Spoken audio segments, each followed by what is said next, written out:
Kita bergeser ke informasi lain, Saudara. Polisi menyerahkan berkas pemeriksaan tersangka Kristiano Tarigan, penabrak mahasiswa UGM ke Kejaksaan Negeri Sleman. Polisi juga mengungkap Kristiano tidak melakukan upaya pengereman untuk menghindari kecelakaan. Kini fakta hukum akan diungkap menunggu persidangan digelar. Perjuangan saya sudah dimulai dari sejak kelas 9 SMP. Proses hukum kasus kecelakaan yang menewaskan mahasiswa Fakultas Hukum UGM, Argo Eriko, masih bergulir.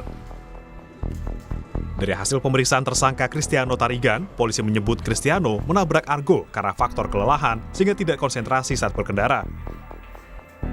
Polisi juga mengungkap Kristiano tidak melakukan upaya pengereman untuk menghindari kecelakaan.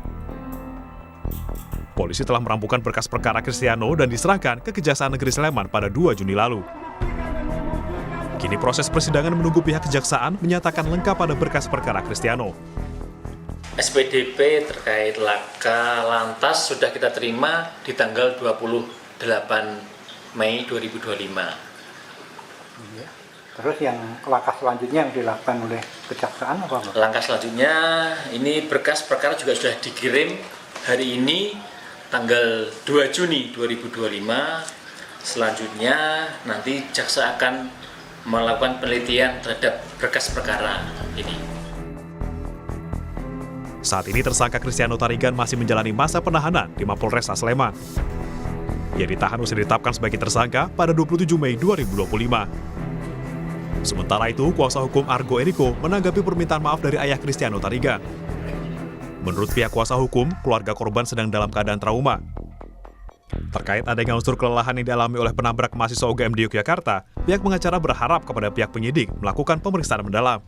Ya, satu saya kira permintaan maaf itu secara di publik sudah kita tahu semua. Kemudian apakah kemudian keluarga memang sampai saat ini memang masih menenangkan diri untuk itu harus kita hormati karena bagaimanapun juga trauma itu tidak bisa selesai 1-2 hari, seminggu, 2 minggu tidak bisa seperti itu. Unsur apakah kemudian ada pengaruh alkohol dan lain yang secara urin itu kemudian hasil pemeriksaan urin kan menurut kepolisian itu tidak ada pengaruh alkohol, tapi memang kita melihat ada beberapa hal, misalnya dia 16 jam konon kabarnya belum istirahat, kemudian ini habis dari tempat biliar, mana yang itu kemudian penting untuk dicari. Perjuangan saya sudah dimulai. Pihak keluarga Argo Eriko telah menyerahkan sepenuhnya proses hukum kepada polisi dan meminta agar polisi tetap transparan dalam proses penyidikan kasus kecelakaan lalu lintas yang menewaskan Argo. Kasus kecelakaan yang menewaskan Argo ini berbuntut panjang.